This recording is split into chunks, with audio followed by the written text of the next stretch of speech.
You ask Tiger to calculate. This deals with linear inequalities with one unknown.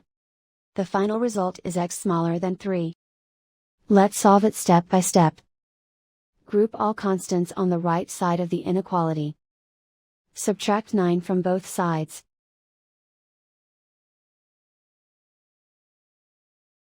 Simplify the arithmetic.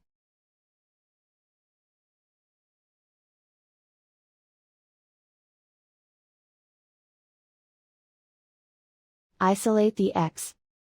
Divide both sides by 2.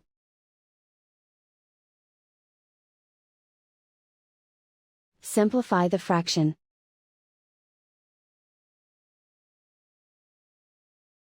Find the greatest common factor of the numerator and denominator.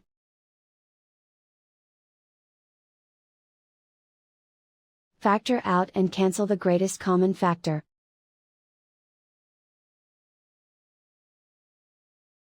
Plot the solution on a coordinate grid. And so the final result is x smaller than 3.